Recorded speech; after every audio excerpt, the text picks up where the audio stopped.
Assalamu alaikum, bienvenue à tous. Eric, c'est à toi. Dans le Coran, il y a tout ce qu'il faut pour nourrir un antijudaïsme héréditaire. Mais non Eric, tu nous fais une grosse takia islamophobiste. Le Coran n'a rien contre les juifs, contre la race juive, étant donné que les juifs descendent de Jacob, qui descend d'Isaac, qui descend d'Abraham, alayhim assalam, et le Coran dit... Et rappelle-toi, Abraham, Isaac et Jacob, nos serviteurs puissants et clairvoyants, ils sont auprès de nous certes parmi les meilleurs élus. Le Coran fait également l'éloge du très grand prophète Moïse alayhi salam. Ô Moïse, je t'ai préféré à tous les hommes, et David alayhi salam, c'est un prophète que les musulmans aiment bien. Rappelle-toi David, notre serviteur, doué de force dans l'adoration et plein de repentir à Allah. Et quel musulman pourrait ne pas aimer Salomon, Sulaiman alayhi salam? Et à David, nous fîmes don de Salomon, quel bon serviteur, il était plein de repentir.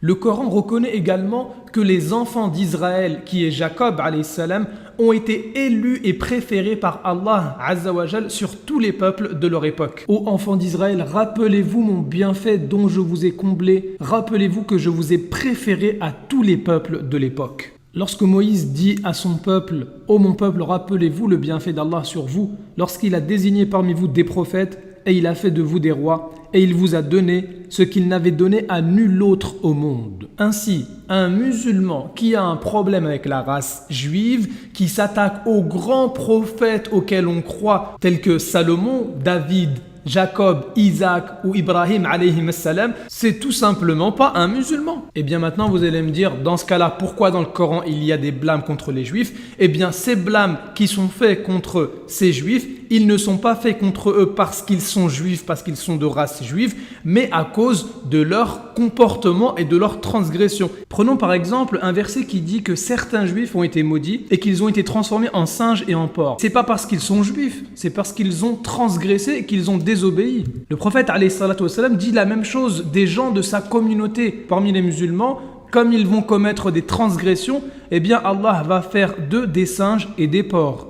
Et d'ailleurs, le Coran ne blâme pas que les juifs, il blâme par exemple les arabes, même ceux qui font partie de la famille proche du prophète alayhi salatu wassalam, comme son oncle Abu Lahab, que périssent les deux mains d'Abu Lahab et que lui-même périsse. Ainsi, en islam, ce n'est pas le fait que tu sois juif ou arabe qui fait que tu sois une personne meilleure, mais c'est plutôt ta piété, le fait que tu crois en Allah azza wa jal et en ses prophètes. Ô hommes, nous vous avons créé d'un mâle et d'une femelle, et nous avons fait de vous des nations et des tribus pour que vous vous entreconnaissiez.